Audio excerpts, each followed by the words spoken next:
Hello, everyone, and welcome to our channel. Today, there's a lot of anxiety in the market.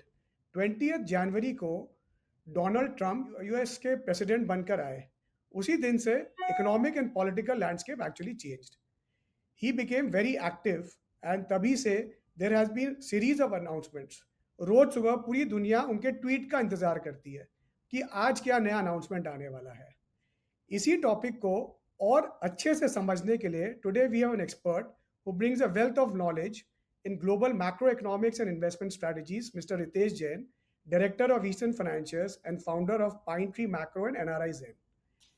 Ritesh welcome to the channel and आपसे request है कि इसी topic को थोड़ी आसान तरीके से हमारे व्यूअर्स को और अच्छे से समझाएं।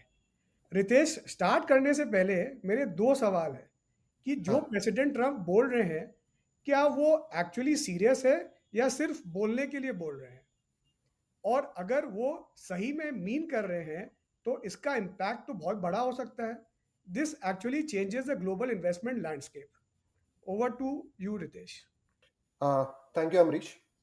अ, आपने क्वेश्चन पूछा ना, ये बिल्कुल टाइमली क्वेश्चन है और मैं इसका जवाब इस तरीके से देना चाहूँगा कि आपको प्रेसिडेंट ट्रम्प को सीरियसली लेना चाहिए।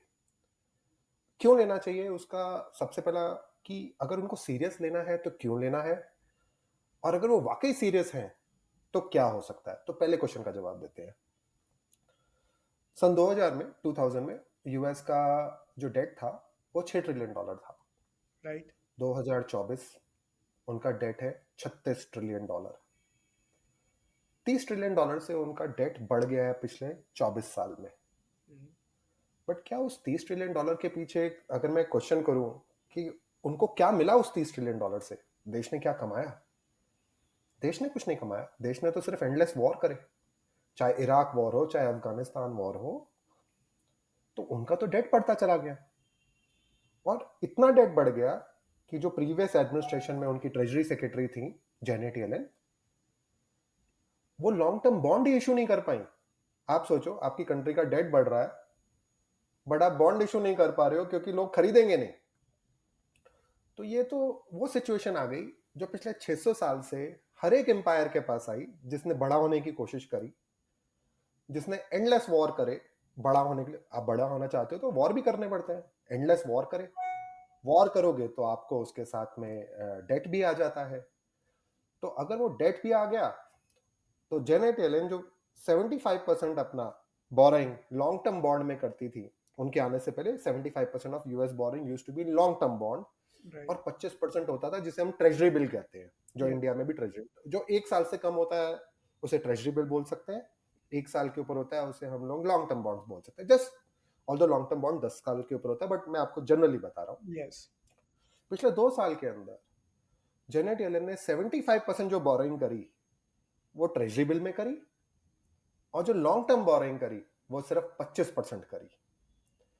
जो यूएस के नए ट्रेजरी सेक्रेटरी आए हैं, स्कॉट बेसेंट, उन्होंने एक्चुअली क्रिटिसाइज करा था जेनेट येलेन को कि ये तो गलत तरीके से आप बोरो कर रहे हो, जब वो पावर में नहीं थे। आज वो पावर में आ गए तो वो भी वही कर रहे हैं। क्यों कर रहे हैं? क्योंकि दुनिया ने पैसा देने से मना कर दिया है। दुनिया ने बोला भी हम आपको लॉन्ग टर्म पैसा नहीं दे सकते। अगर उनको पैसा नहीं मिल सकता तो ये तो जीने और मरने की सिचुएशन आ गई ना एक एम्पायर की।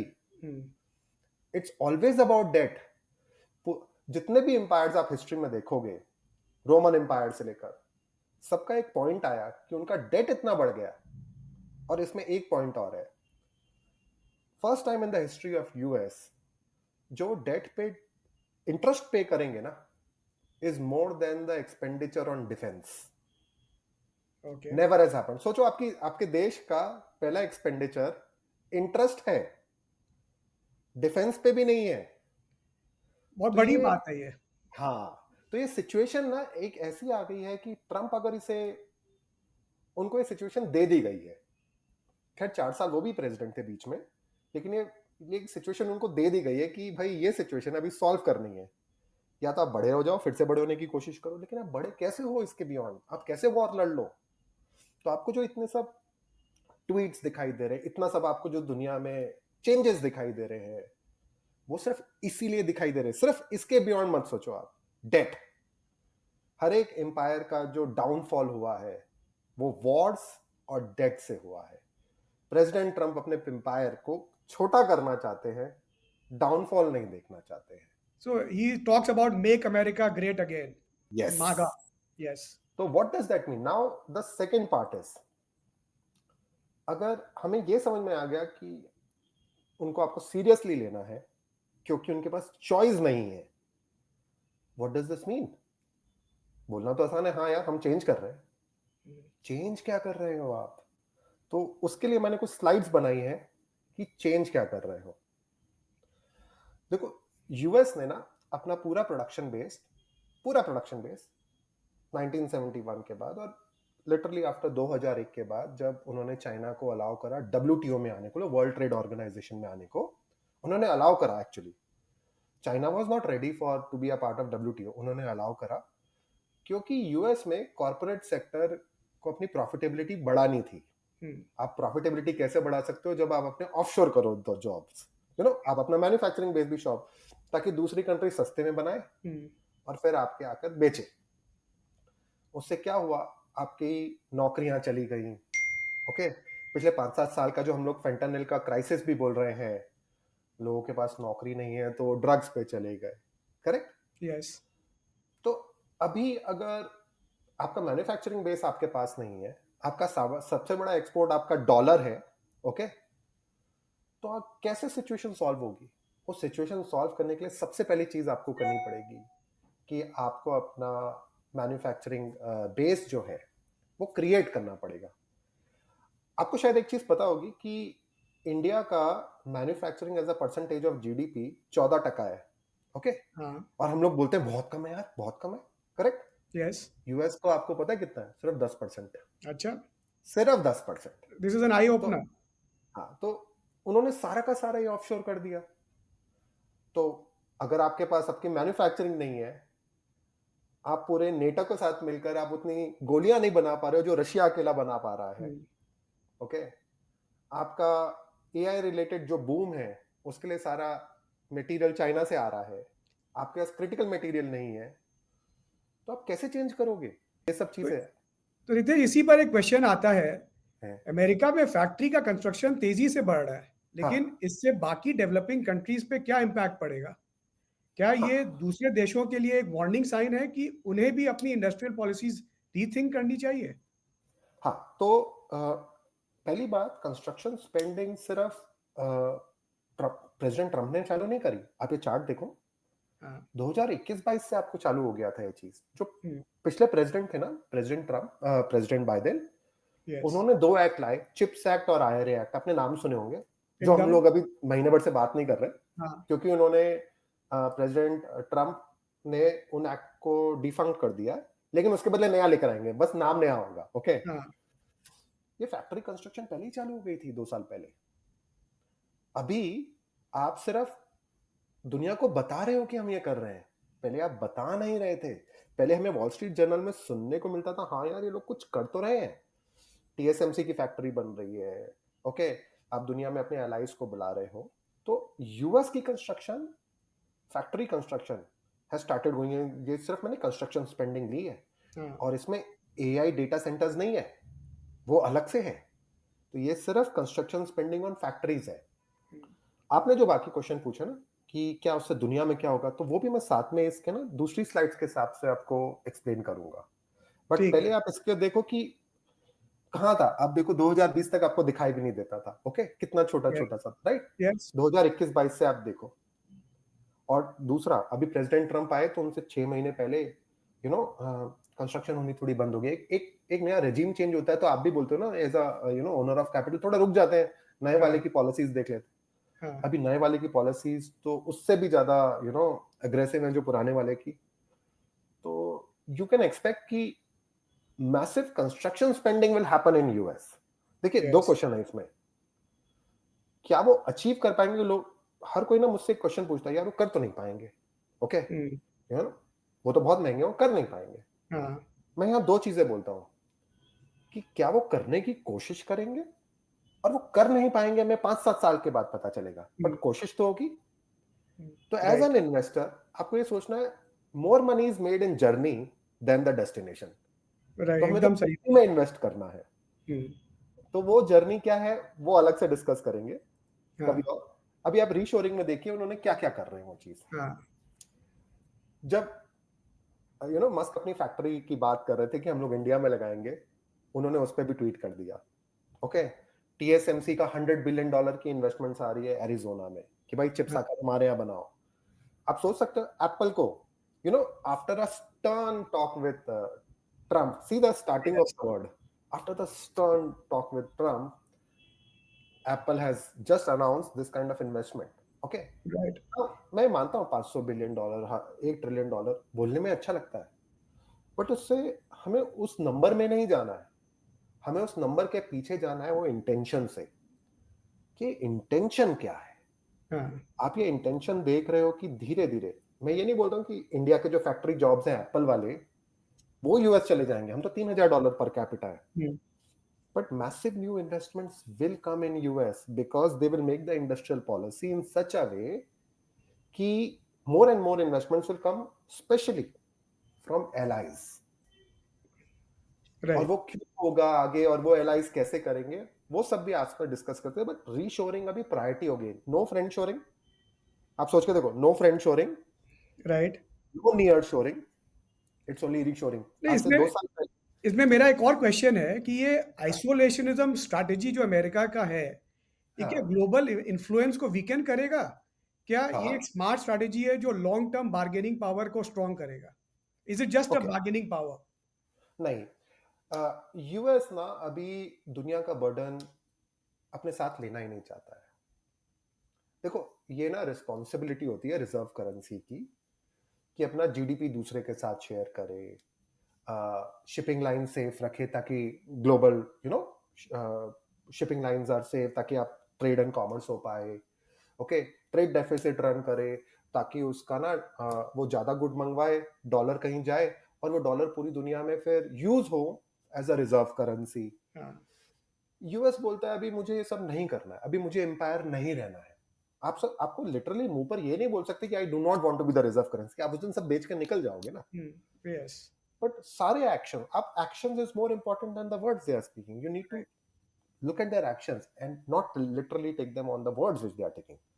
So जैसे माइकल एवरी ने बोला, you have to take president term seriously, not literally. Yes, हाँ, तो तो तो आपके क्वेश्चन का जवाब इसी हिसाब से दूंगा कि ये वो एम्पायर है जो 1971 के बाद, जब निक्सन शॉक के बाद, वो पहली बार ये बोल रहा है यार मुझे नहीं रहना है, हाँ, तुम लोग अपना अपना देख लो। वो अपने नेबर्स के साथ भी अगर ऐसी बात कर रहा है, जो कनाडा और मेक्सिको है, तो आप सोच सकते हो कि वो बाकी सबके साथ कैसे बात करेगा। एकदम सही। तो हर एक कंट्री को ना अपने बारे में सोचना पड़ेगा अभी आज की डेट के अंदर। ये ठीक है। आपने जो शिपिंग लाइन्स के बारे में जो बोला है, हाँ, चाइना बिल्ड शिप्स पे जो नए टैरिफ्स लगे जा रहे हैं, हाँ, लगाए गए हैं, ग्लोबल शिपिंग कॉस्ट काफ़ी बढ़ सकता है उससे। हाँ। आपके नज़रिए से देखा जाए, तो ये पॉलिसी क्या यूएस को ग्लोबली कॉम्पिटिटिव बनाएगी या फिर कंज्यूमर्स पे बर्डन बनेगी? देखो, ये नई चीज है, इन्होंने प्रपोज कराई अभी तक कि कोई भी चाइना बिल्ड शिप होगी ना, उस पे हम लोग टैरिफ लगाएंगे। हाँ, सोच के देखो, अभी क्या यस, यूएस ने शिप बनाना बहुत समय पहले ही बंद कर दिया था। शिप हाँ, बनती थी साउथ कोरिया में और चाइना में। ओके, राइट, अभी यूएस बोलता है हमें चाइना शिप से माल आएगा तो हम लोग उसको भी टैरिफ करेंगे। ये हाँ, क्या लोग अभी देख नहीं पाए हैं, हुँ, ये अभी तक प्रपोजल स्टेज पर है। तो वो ये बोलते हैं कि हम लोग टैरिफ से इतना कमा लेंगे कि अगर इन्फ्लेशन आई भी तो हम लोग सामने वाले का टैक्स काट देंगे।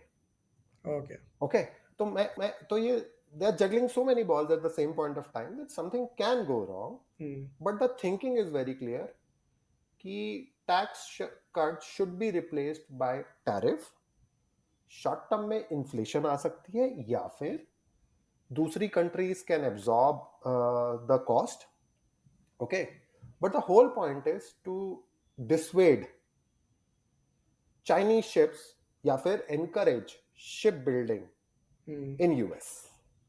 तो यूएस शिप बना पाएगा कि नहीं बना पाएगा, उनके पास वो टैलेंट बचा है कि नहीं बचा है, वो मुझे नहीं पता। ग्लोबल सप्लाई चेन को डिस्टेबलाइज़ भी कर सकता है ये। कर सकता है, इसलिए तो मैं बोल रहा हूँ कि अभी आप फ्रेंड शोरिंग भी भूल जाओ और नियर शोरिंग भी भूल जाओ। राइट, अब आपको सिर्फ रीशोरिंग ही सोचनी पड़ेगी फ्रॉम यूएस पर्सपेक्टिव। हम्म, और नॉर्थ अमेरिका तो अपने में अलग एक एक कॉन्टिनेंट हो गया। ओके, हाँ, तो वो उसके बारे में वो तो उसको तो आपको अलग रखना पड़ेगा। तो सिर्फ यूएस के हिसाब से they want reshoring. For rest of the world, it is something different where it could be friend shoring and near shoring. Right, But US on itself, क्योंकि it is energy independent, no, yes, that is the biggest thing. Absolutely, तो जो country energy independent होती है ना, वो बहुत कुछ ऐसी चीजें कर सकती है जो बाकी कंट्री नहीं कर सकती। आज से 15 साल पहले यूएस नहीं कर सकता था। 15 साल पहले यूएस की ऑयल प्रोडक्शन कुछ 6 मिलियन बैरल थी, आज कुछ 14 मिलियन बैरल है उनकी प्रोडक्शन पर डे। तो बहुत बड़ा डिफरेंस है एक्चुअली। यूएस का जो शेल प्रोडक्शन के बारे में अगर अपने बात करें, हाँ तो ये फ्लैट हो रहा है और ऑफशोर ड्रिलिंग को बढ़ाने के चांसेस हैं। हाँ, आपके हिसाब से ये एनर्जी ट्रांजिशन के लिए क्या सेटबैक है? या फिर ये एक टेम्परेरी फेज है जब तक रिन्यूएबल टेक्नोलॉजी और मैच्योर नहीं हो जाती? देखिए, president Trump does not believe in renewables first of all. Okay, मैं इसमें जाऊंगा ही नहीं क्योंकि आर्गुमेंट की ना दोनों साइड बहुत स्ट्रांग है। ओके, हाँ, हमें उस चीज में जाना नहीं जिसमें हम लोग पॉलिसी चेंज नहीं कर सकते। जो हमें पॉलिसी दे रहा है हम लोग तो सिर्फ उस पर रिएक्ट कर सकते हैं। President Trump has also withdrawn from Paris climate treaty. हाँ, okay, so he says he actually, and there is a clean energy ETF which has collapsed after, yes, in the last few days. So he's saying, I do not believe in renewables. Okay, and he's the old traditional oil kind of guy. तो उससे क्या होगा? What he's trying to do is this thing. Shale production ना for the time being is flattening out. Okay, yes, और जो gulf of Mexico में जो wind mills थी, ओके, तो उसका नाम चेंज करके उन्होंने गल्फ ऑफ अमेरिका कर दिया, जो राइट, गूगल अभी भी नहीं मान रहा है। नहीं, शायद मान गया गूगल, एसोसिएटेड प्रेस नहीं मान रहा है। हाँ, तो वो what they are saying is हटाओ यार उन सबको, वो विंड मिल्स को हटाओ, वहां पर हम लोग ऑफशोर ड्रिलिंग करेंगे। तो जो ऑफशोर ड्रिलिंग 4-5 साल पहले बंद हो चुकी थी, ओके, और पूरी दुनिया में तो पहले से ही कम थी, वो भी offshore drilling suddenly Gulf of Mexico में चालू हो जाएगी। तो अच्छा, it is possible that US understand कि हाँ यार, मेरा shale boom is coming to an end. Shale assets are not like traditional oil assets. Traditional oil assets तो लाइक यूएस, सऊदी अरेबिया में वो गदार ऑयल फील्ड जो है वो तो 50-60 साल से प्रोड्यूस कर रही है। शेल जो एसेट्स है वो नीचे हो जाता, मतलब उनकी ना प्रोडक्शन कोलैप्स बहुत जल्दी हो जाता है। तो you need to keep on drilling new shales. तो मेरे ख्याल से now they understand this thing and they want to go big time in offshore drilling. So ये जो रिन्यूएबल्स में जो इनका थोड़ा बैक एंड फोर्थ हो रहे हैं, हाँ, तो क्लाइमेट के लिए चैलेंज बन सकता है ये? It's a big setback. ये बहुत ये बहुत ना कंट्रोवर्शियल क्वेश्चन है ये चीज। मेरी व्यू इस पे अलग है, बहुत सारे लोगों की व्यू अलग है, तो मैं इस क्वेश्चन का जवाब नहीं देना चाहूंगा। अच्छा, तो यूएस अब एवरी डे अगर हम सुबह उठते हैं तो टैरिफ के बारे में कुछ ना कुछ प्रेसिडेंट ट्रम्प बोलते हैं हाँ कि जो आज ये tariff, reciprocal tariff. So what is your take on this and its impact on India? हाँ, वो बात करते हैं, लेकिन पहले उससे पहले मैंने सोचा मैं आपको ये बता दूं, ये बहुत सारी मैंने स्लाइड्स रखी हैं यहाँ पर हाँ, कि हाँ, लाइक इन वो ट्रम्प्स साइड पे, America there are no allies. Okay, हाँ, there are no allies. Yes, in fact अभी पोलिश प्रेसिडेंट भी वहां गए थे, and Poland is a very strong NATO ally of US. People don't understand that thing, that Poland ने, and Polish economy is really doing well, it's very strong economy. But उनके साथ भी 1 घंटे की मीटिंग थी, 5-10 मिनट में वो meeting खत्म हो गई। हाँ, आप यहाँ देखोगे कि वो पूरी दुनिया के साथ ना अभी आपको लग रहा है वो लड़ रहे हैं। हाँ, ओके, हर एक के साथ ना रोज रोज लड़ने की कोशिश कर रहे हैं, लेकिन उसमें क्या हो रहा है, धीरे धीरे ना some of the people are following in line, you know, like Japan and South Korea is already fallen in line, where Japan is saying I want to invest in US. India भी बहुत South कुछ Korea, accept कर लिया है, India भी काफी हाँ, कुछ एक्सेप्ट कर ले रहा है। वो मैं इंडिया की स्लाइड मैंने एक अलग से रखी है, मैं आपको इंडिया के ओ- अलग से समझाऊंगा कि इंडिया में हो क्या रहा है। ऑल्दो अभी भी I think mister Piyush Goyal was in New York, okay, they were finalizing something. I've not looked at that thing yesterday, but he was in New York. Okay, But here is US saying, यार मैं दुनिया छोड़ के जा रहा हूँ, मतलब तुम अपना अपना देख लो, मुझे लड़ना वड़ना भी नहीं है। मुझे ऑयल सस्ता रखना है क्योंकि मुझे पता है कि टैरिफ से इन्फ्लेशन ऊपर आएगी। अगर ऑयल $50 हो जाएगा तो वो इन्फ्लेशन हिट नहीं करेगी। बैलेंस आउट कर। ऑयल 50, हाँ, ऑयल $50 होने के लिए रशिया की ऑयल प्रोडक्शन पूरी आ जानी चाहिए। करेक्ट। मेरे को ऑफशोर ड्रिलिंग भी करना चाहिए। 3 मिलियन बैरल की जो ऑयल प्रोडक्शन की वो बात कर रहे हैं। तो आप से सोच के देखो, एक दुनिया जिसमें ना यूक्रेन रिकंस्ट्रक्शन हो रहा है, हाँ, यूएस की स्पेंडिंग खत्म हो रही है, on that thing, never ending Wars. Russia की जो पाइपलाइन है वहाँ, मतलब रशिया ने ऑयल प्रोडक्शन पूरा उस लेवल पे चालू कर दिया है जिस लेवल पे करना है। Suddenly oil prices collapses to $50, okay, yeah, suddenly. तो in that kind of environment अगर आप एक 20-25% टैरिफ भी लगाओगे अपने लोगों के पास, जो आप टैरिफ भी लगाओगे, हाँ, तो tariff can be absorb simply because there will not be any inflation from oil. Oil की इन्फ्लेशन नीचे हो जाएगी। Correct. So they are trying to play 4D chess over here by juggling all these pieces at the same yes. point of time. And honestly, something can go wrong. That's a separate thing altogether. But आपको thought process समझ में आ गया होगा कि वो क्या करने की कोशिश कर हाँ, रहा है। हाँ, हम लोग जो बात कर रहे हैं, tariff is the new normal. पहले ये यस, ऐसा ही होता था actually. There was a time actually, mister president Trump ना के अभी एक आइडल जो प्रेसिडेंट है, वो है प्रेसिडेंट मैकिनली। प्रेसिडेंट मैकिनली ने एक टैरिफ लेजिस्लेशन 1890 में इंट्रोड्यूस करा था, जब उन्होंने average duties on import of manufactured goods 49% कर दिया था। आप देखोगे तो 50% आपको एक लाइन पे दिखाई दे रहा है उस, जब जब वो जब ये स्लाइड चालू हो रही है, उसके बाद ही ये नीचे गया वापस। तो he wants to cut income tax and he wants to have his revenue generated through tariffs. So tariff जो ये लोग हाँ, लगा रहे हैं उस that can be very inflationary in nature. You think the federal reserve going forward will be able to cut interest rates in a high inflationary environment? देखिए, ये बहुत इंटरेस्टिंग और एक इम्पॉर्टेंट क्वेश्चन पूछा, बिकॉज पहली बार प्रेसिडेंट ट्रम्प और उनके treasury secretary ने इस पे कमेंट ही नहीं करा है, कि फेडरल रिजर्व को रेट काटने चाहिए कि नहीं काटने चाहिए। हाँ, उनका फोकस एक ही चीज पर है, उनका फोकस है कि 10 ईयर बॉन्ड नीचे होना चाहिए, हाँ, बॉन्ड डील नीचे होना चाहिए। तो वो क्यों बोल रहे हैं, आपने खुद देखोगे कि उनका फोकस इक्विटी से शिफ्ट होकर बॉन्ड मार्केट पर आ गया है। ये सिर्फ मैं नहीं बोल रहा हूँ, ये मेरी इंटरप्रिटेशन नहीं है, वो खुद ही बोल रहे हैं कि the only focus, the only measure of success for them is 10 year bond deal. So from the time he's been sworn in, 10 year bond yield has gone from 4.8 to 4.3. Yes, So आप सोच के देखो, whether Federal Reserve Bank cut rates or not cut rates, if bond yields comes down, हर एक की borrowing cost will come down for private sector, right, mortgage rates will come down, right?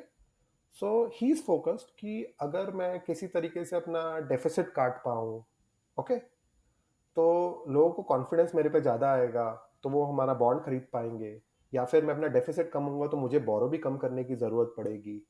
तो उनका thinking process इस बार ना, जो आपको हमें भी सोचना पड़ेगा as an investor, has shifted from equities to bonds. तो हाँ, कल की डेट में बॉन्ड डील ऊपर गई तो then we will have some kind of reaction for them. But आपके सामने बैठे बैठे equity markets have gone down by 7-8%, Nasdaq is down more than 10%। I don't think I've seen any meaningful reaction from President Trump or his administration. So this is how it is. Let's talk about कि dose का क्या effect होगा, क्योंकि हाँ, आप dose से अभी देखो 30% of US government GDP come from US government. Okay, governments have become very powerful after the Covid, क्योंकि प्राइवेट सेक्टर स्पेंड नहीं कर रहा था। करेक्ट। तो government spending has gone through the roof. Now Elon Musk wants to cut government spending through Doge. Yes, So it is possible over the next 3-6 months, whatever they are trying to do, you will find that US going into, if not in recession, then growth scare. It is already there in front of us. तो अगर आप invest भी कर रहे हो, US में भी कर रहे हो, कहीं भी कर रहे हो, तो ये आपको मान के चलना है कि US economy can go really soft, GDP can come down over the next 2 quarters, and they are already preparing us for that कि यार हम लोग थोड़ा पेन तो लेना पड़ेगा। और एक क्या है, प्रेसिडेंट ट्रम्प ना एक नया सीईओ आता है ना कंपनी का, तो पहले 6 महीने के लिए उसे सब कुछ माफ होता है। तो मतलब 6 महीने के लिए वो कुछ भी कर सकता है, एंड तो बोर्ड ऑफ डायरेक्टर्स भी कुछ नहीं बोलते हैं, क्योंकि वो बोलते हैं okay let's see whether he can change something और नॉट। तो 2 साल के बाद इनके मिड टर्म है, whatever he can break, he will break in the first 6 months and he can get away with that. But he right. cannot break anything after 1.5 year, जब 2 साल में मिड टर्म में फिर Republicans will lose. So people have short memory also. So people, Correct. 6 months can be bad, and then probably he pulls up the हमेशा markets and probably he changes his strategy somewhere in between. Exactly. और the bottom is in, मतलब the pen is in. आप सोच के Yes. देखो ना, हर कोई अपना 6 महीने के हिसाब से ही देख करके पिछले 6 महीने में उसकी हालत कैसी है उसके बेसिस पे भी तो वोट करता है ना। तो Uh, सब पॉलिटिशियंस को हमसे ज्यादा समझ में आता है। तो yes. इसलिए आपको ना, you are going getting into a growth scare in US, whereas growth will be rising in Europe, India, China. So can you see that the growth itself, forget the money part जो मैं आराम से बात करूंगा, लेकिन growth itself will shift from US to other parts of the world. तो next चीज उसके बाद अगर हम लोग बात करें तो अभी defence reshoring by Europe is becoming a priority. Okay, Right. आप एक 2016 से 20 का एक क्लिप देखना, जब प्रेसिडेंट ट्रम्प ने यूएन में आकर बोला था कि Germany should take care of its own defences, और जर्मन डेलीगेशन उन पे हंस रहा था। Actually there is a very good clip on that thing. Now कोई हंस नहीं रहा है, क्योंकि यूएस तो अपने जो मिलिट्री ट्रूप है जर्मनी में वो भी हटाने की बात कर रहा है। ओके, तो ऐसे में क्या होगा कि सिंस यूरोप जिसका फिस्कल डेफिसिट भी अच्छा है, डेट टू जीडीपी भी कम है, यूएस बोलता है भाई अपना अपना देख लो, तुम अपना खुद का करो। तो यूरोप में मारियो ड्रैगी ने एक नई रिपोर्ट प्रेजेंट करी है, how to reindustrialise Europe. So it is in my view is a very exciting and interesting opportunity. एक वो कॉन्टिनेंट विच जो हमने वी हैड रिटन ऑफ, एक पर्टिकुलर जुरिसडिक्शन Right. हमने we had written off, that could actually start doing really well, and you would have seen DAX is actually hitting new 52 weeks high when US markets have gone soft in the last few days. Absolutely. But एक question आता है मन में कि हाँ, इससे NATO और US और यूरोप के रिलेशन में कोई तनाव हो सकते हैं क्या? तनाव तो हो गया ना, यूएस बोल रहा है मैं तो छोड़ के जा रहा हूँ, अपना अपना देख लो सबके सब। या फिर right. I will be there in NATO, I will be in a limited capacity, मतलब I want to be an equal partner, I don't want to be the dominant partner anymore। हाँ मैं करूंगा अपना, बट मैं सब नहीं करूंगा। तो अगर मैं सब नहीं करूंगा तो spending will shift from US to other NATO allies including Canada, Germany, Canada, Japan and European Europe. Nations. That's what will happen. तो आपको तो, और सिंस हम लोग इन्वेस्ट कैसे करते हैं, या मेरा थिंकिंग प्रोसेस इन्वेस्टमेंट का वेरी सिंपल है, always follow the liquidity. Liquidity in US is shrinking, liquidity in Europe, Japan, China and even India is rising. तो you have to think about it from that point of view. और फिर Europe, इतना पैसा US में चला गया था कि although US is only 25% of global GDP, it was 55% of global market cap. इसका मतलब सारे इन्वेस्टर्स जो हैं मैसिवली ओवरवेट है यूएस में, जबकि यूएस बोल रहा है यार सब अपना अपना लेकर जाओ, अभी मुझे नहीं जरूरत है तुम लोगों की। तो that is what it is.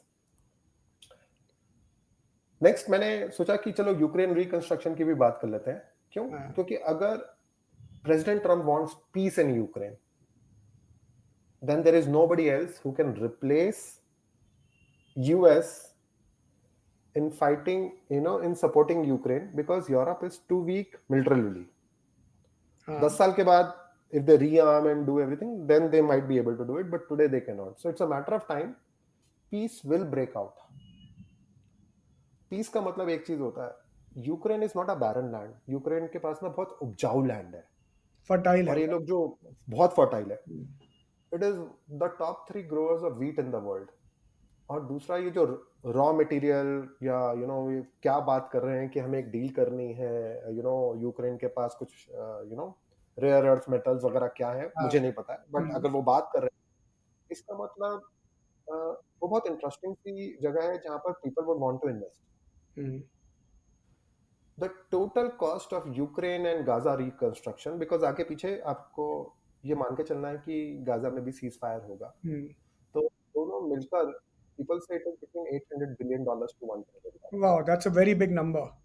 Yes, total put together. So a lot of spending can happen in Europe, Ukraine reconstruction plus Gaza reconstruction. Yes, yes.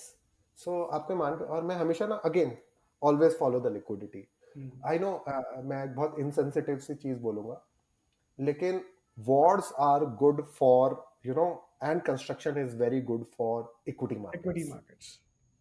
Okay, not, and bad for debt market. Yes. तो या दे, हाँ, एक interesting सी और चीज है कि इन्होंने ये फाइनेंशियल टाइम्स में एक आर्टिकल है कि यू नो यूएस की जो स्पेंडिंग है अभी भी, वो कैसे फंड हो सकती है. ओके, तो बहुत इंटरेस्टिंग सा आर्टिकल है फाइनेंशियल टाइम्स में कि अगर जापान के पास 10 साल के बॉन्ड है यूएस के, जापान को बोलो कि इनको 100 इयर्स में जीरो कूपन बॉन्ड में कन्वर्ट कर दे. उसे अगर अच्छा. हमारा मिलिट्री अम्ब्रेला चाहिए, तो आपको याद है वो हफ्ता वसूलने वाली बात जो हम लोग हिंदी में हम्म, बात करते हैं, हफ्ता. हम्म, तो यूएस अभी हफ्ता वसूलना चाहता है हम्म, कि तेरे पास मेरे बॉन्ड है ना 10 साल के, जो मैच्योर होंगे तो तू मेरे से पैसा मांगेगा. हम्म. एक काम कर, मैं तेरे को मिलिट्री अम्ब्रेला दे दूंगा, तो इसे 100 साल के लिए जीरो कूपन में कन्वर्ट कर दे. तेरे को पैसे बहुत की ही जरूरत इंटरेस्टिंग. पड़ेगी, हाँ तेरे को पैसे की जरूरत पड़ेगी, तो मैं उसके बदले स्वैप लाइन दे दूंगा. तो ऐसा नहीं है कि the empire is dead. The empire has so many permutations and combinations to play around yes. With. तो this is also one of the permutations वो combination super which is power है, ये नई नई चीज कुछ ना कुछ करते रहेंगे. कर सकते हैं जब तक वो यू नो, और उनको यस. समझ में आ गया टाइम पे कि यार बहुत बड़ा डेट है, हमें हाँ. इसको कुछ करना पड़ेगा. Hmm, they are not arrogant now, they were arrogant. Okay, they were always arrogant. Now they want to do what is right for their country. एक और, हाँ, अभी बहुत इंटरेस्टिंग सी चीज मार्केट पे भी आ जाते हैं. 2022 तक, एक्चुअली 2022 तक यूएस का ट्रेड डेफिसिट जो होता था ना, उसका पैसा यूएस बॉन्ड्स में जाता था और यूएस इक्विटी मार्केट्स में जाता था. हाँ. इन्वेस्ट करना है ना आपको, तो आप यूएस इकोनॉमी में इन्वेस्ट नहीं करते थे उस डॉलर को, यूएस बॉन्ड में इन्वेस्ट करते थे, या फिर आप यूएस इक्विटीज इक्विटी में इन्वेस्ट मार्केट. कर देते. जैसे Swiss national bank owns all the mega cap tech stocks, ऐसा कुछ है. Okay, okay. तो आप इसका चार्ट देखोगे ना, तो जब भी ट्रेड डेफिसिट ऊपर जाता था तो नास्डैक ऊपर जाता था, जब ट्रेड डेफिसिट नीचे जाता है तो नास्डैक नीचे जाता है. ओके, हाँ. तो ये एनडीएक्स की जो ब्लू लाइन है ईयर ओवर ईयर, और US trade deficit year over year एक क्वार्टर से लीड है. ओके, तो आप कभी भी देखोगे तो मतलब ट्रेड डेफिसिट बढ़ा तो ज्यादा पैसा आया लोगों के पास, वो ज्यादा पैसा यूएस में इन्वेस्ट हो गया. अगर आपको लगता है कि आने वाले टाइम में यूएस का ट्रेड डेफिसिट कम होगा क्योंकि वो अपने यहाँ थोड़ा ज्यादा मैन्युफैक्चर करना चाहेंगे, तो there would be rest of the world will not be able to recycle its surplus into US mega cap tech stocks. Okay. तो तो इट्स क्या ये लॉजिकल रुपया था. यूएस टेक मेगा कैप से निकल सकता है, और ये कहाँ हाँ, जाएगा आपके हिसाब से ये रुपया? तो देखिए ये चार्ट है. मैं ये स्लाइड शो हम लोग अलग से, पीपीटी भी अलग से यू नो डाल देंगे अपने यूट्यूब वीडियो पे, लेकिन ये स्लाइड है, बहुत इंटरेस्टिंग सी स्लाइड है. अगर आप देखोगे वो ब्लू लाइन जो है वो मैग कैप 7 की है पिछले 5 साल की रिटर्न्स की, और वो मेजेंटा लाइन जो है rest of the world equities की है, नॉन यूएस. राइट. ओके, आपने डिफरेंस देखा, दोनों में कम से कम 30-40% का डिफरेंस होगा हाँ. Year to date. वो ब्लू लाइन आप देखो और मेजेंटा लाइन आप देखो. Blue line is underperforming, which is the MacCap 7, and rest of the world ETF has started outperforming. तो आपके क्वेश्चन का जवाब जो है, ये पैसे का क्या होगा? यूएस बोलता है कि मुझे तुम्हारा पैसा नहीं चाहिए भाई अपनी इक्विटी मार्केट में, अगर तुम्हें मुझे पैसा देना है तो मेरे यहाँ जॉब क्रिएट करो. ये कंप्लीटली डिफरेंट है, Wall Street to Main Street. तो अगर ये यूएस जो बोलता है कि हमको आपका रुपया नहीं चाहिए, तो आपको क्या लगता है ये डॉलर पर क्या इसका इम्पैक्ट रहेगा? आप अपने सामने देख लो डॉलर का फॉल. यस. क्योंकि अगर आपको मैन्युफैक्चर करना है, समझ लो आपको इंडिया में भी मैन्युफैक्चर करना है, रुपी सस्ता होगा तो ज्यादा इन्वेस्टमेंट आएगी ना. एकदम.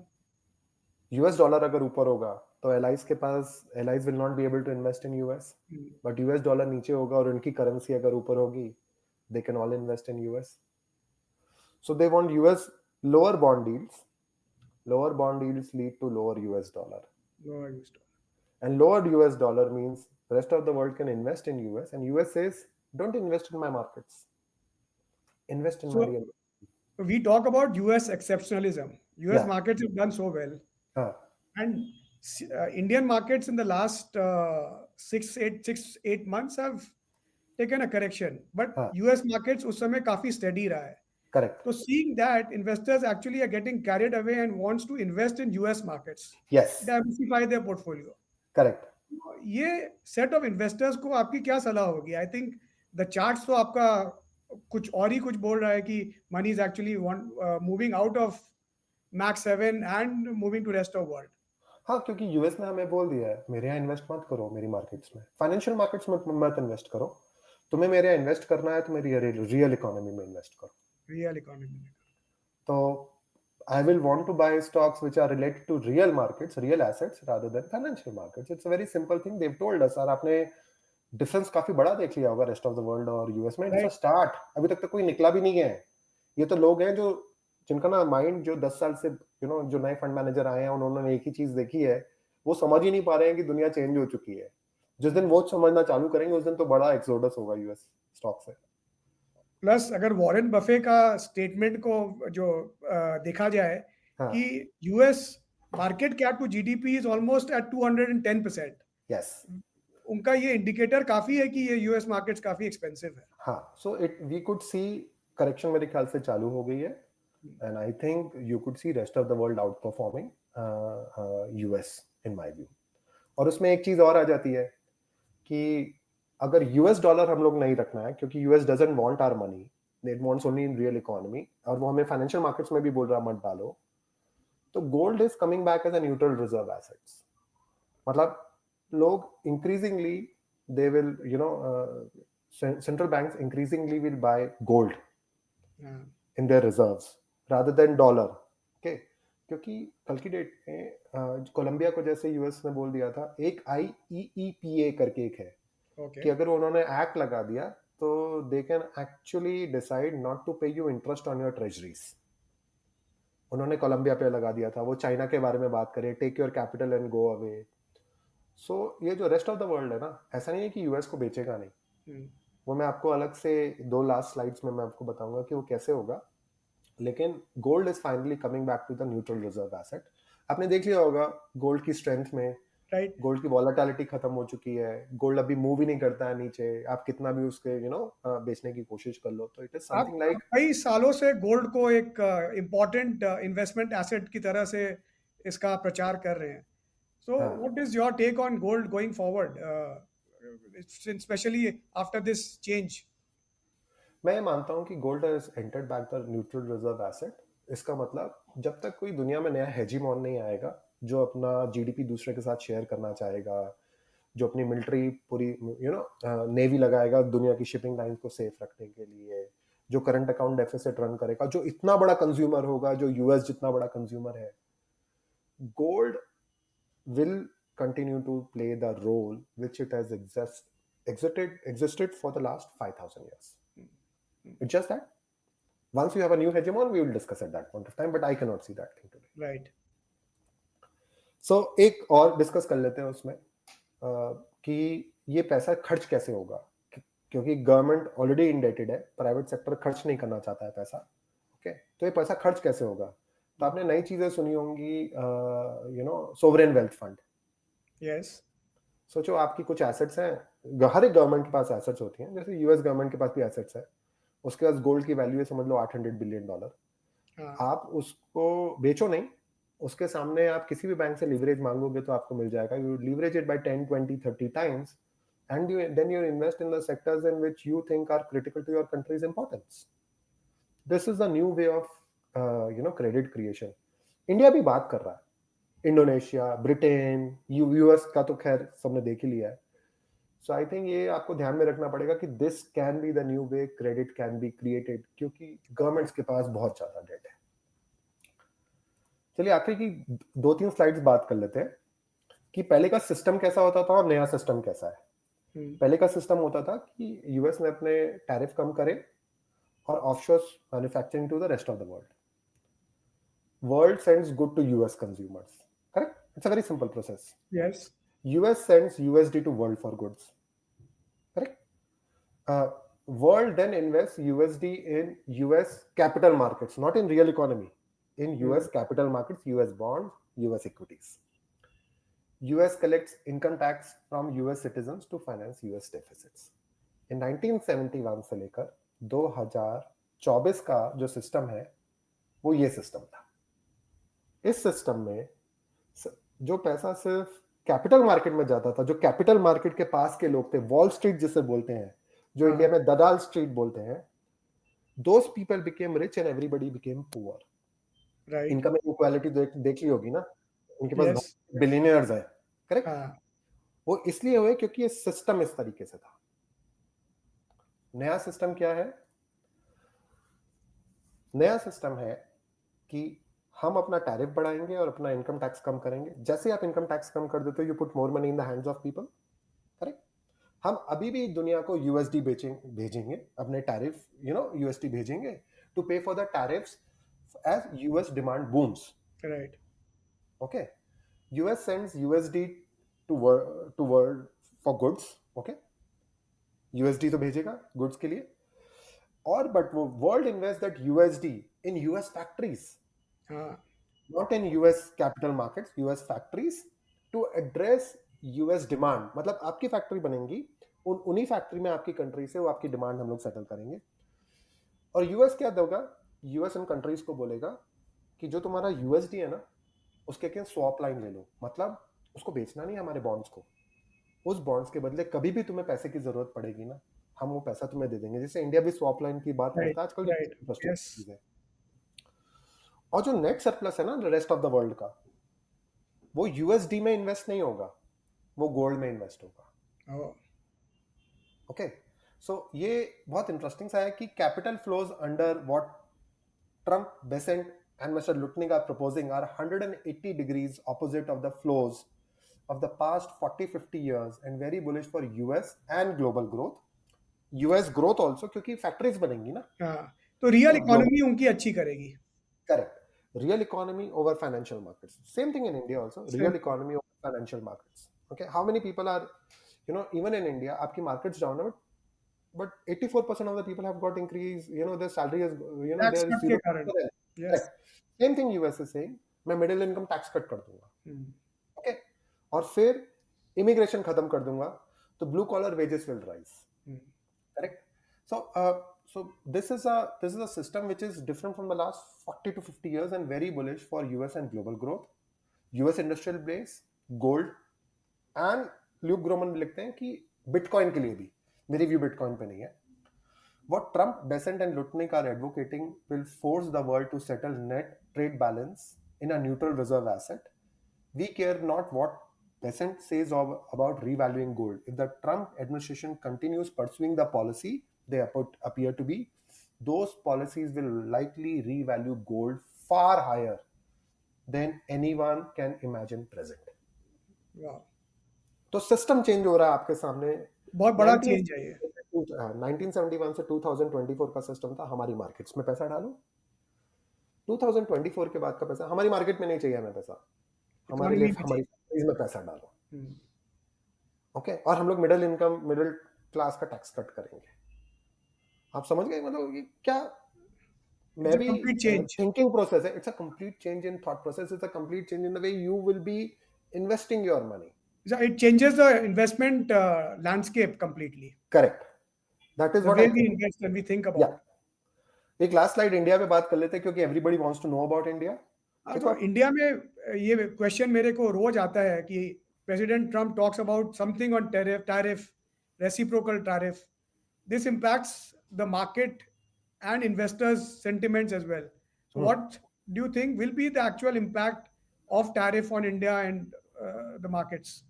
देखिए, आप वेटेड एवरेज टैरिफ देखो. पहले सिर्फ 3 ही सेक्टर हैं जिसके अंदर हमारा बहुत बड़े टैरिफ है कंपेयर टू यूएस. एक तो है एग्रीकल्चर, सेकंड है automobiles, third diamond, gold and products.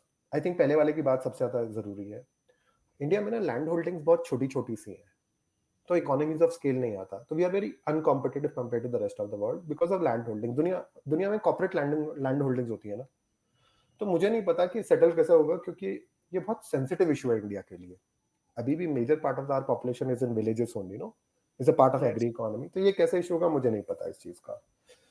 Automobiles पे हमने थोड़ा बहुत ऑलरेडी करना चालू कर दिया। ओके, आपने ईवी में देखा होगा, और जो टेस्ला की नई फैक्ट्री देखी होगी, हार्ले डेविडसन के लिए भी हम लोगों ने कुछ करा है। But Yes. आप पहली 3 चीजों के बियॉन्ड जाओ, where is the problem? In fact, it's a very big positive for India because India is now negotiating free trade agreement with the rest of the world. भाई यूएस हमारे साथ ही नहीं कर रहा है सर, यूएस सबके साथ कर रहा है। तो हर एक कंट्री दूसरी कंट्री के पास जाकर बात करती है, चलो उसको हटाते हैं, अपने आपस दोनों में बात करते हैं। तो यूरोपियन यूनियन का पूरा डेलीगेशन इंडिया में था।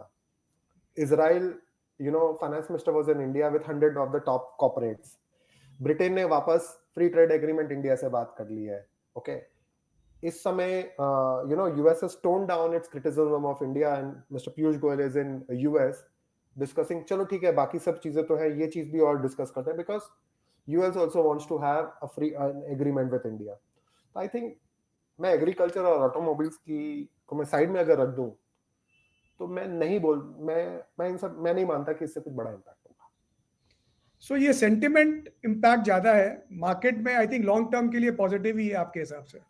हाँ, क्योंकि क्या होगा कि आज हम लोग ना सिस्टम चेंज हो रहा है, तो उससे क्या होगा कि बहुत सारी अपॉर्चुनिटीज है इंडिया के लिए। देखिए, आज चाइना $10,000 पर कैपिटा जीडीपी है, यूएस $60,000 पर कैपिटा जीडीपी है, आप $3,000 पर कैपिटा जीडीपी हो। Lot of work which can be done by $3,000 पर capita GDP will come to India. मैं ये नहीं बोलता कि आप वाक्सीला का इंजन बना पाओगे इंडिया में सबसे बड़ा, बट उसके नट बोल्ट्स तो इंडिया में बनेंगे एकदम। यूरोप अगर मैन्युफैक्चरिंग के लिए जाएगा, या फिर यूरोप अगर उसके लिए जाएगा, डिफेंस अपनी डिफेंस इंडस्ट्रियल कॉम्प्लेक्स के लिए जाएगा, lot of contracts will flow to India. Yes. तो don't look at it as an holistic picture कि सब कुछ के लिए अच्छा है या बुरा है। You have to look at where the money will flow in India. And I am saying it again, जो मैंने जनवरी में बोला था, forget the large cap, mid cap and small cap. You have to look at it every sector differently about how it will be impacted in this brave new world, and you have to invest in that sector rather than taking into account that whether it's a large cap or a mid cap or this thing. I will continue with my that thinking process. और जरूरी नहीं है आपको सब में invest करना। India is having very diverse market, unlike Brazil जहां पर सिर्फ एक्सपोर्ट सेक्टर है। तो why not, where you see the money flowing, invest over there and don't get worried about this thing outside of agri. हाँ, agri में हमारा sensitiveness है, इसलिए हम लोग इसे we cannot give too many exemptions to US on this thing.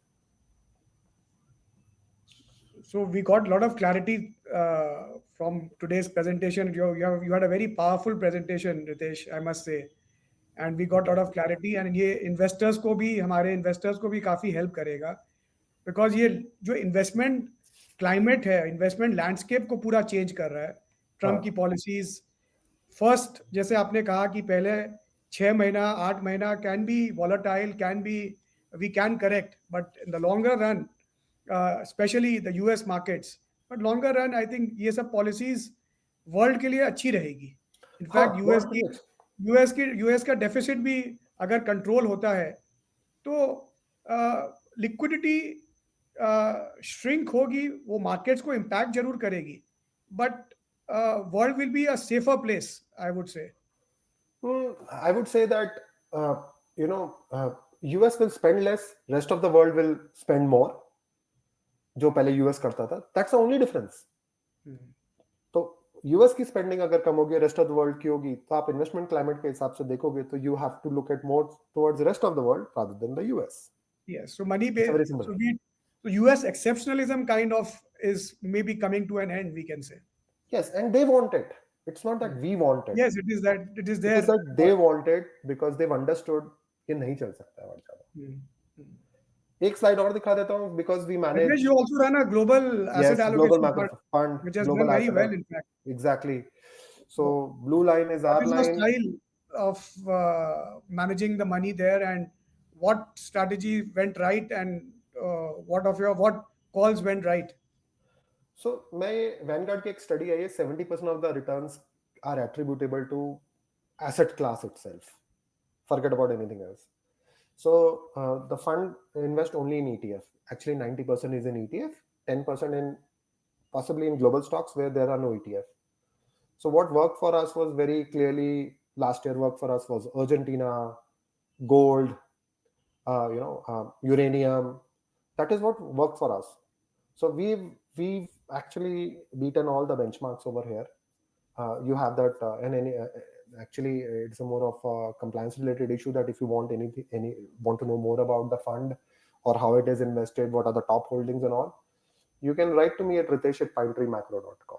So thank you so much, Ritesh, for your views on this, and I'm sure our investors and viewers will be immensely benefited with today's call of yours. Thank you, Thanks, Ritesh. Amrish. Thanks, Amrish. Thank you. Thank you.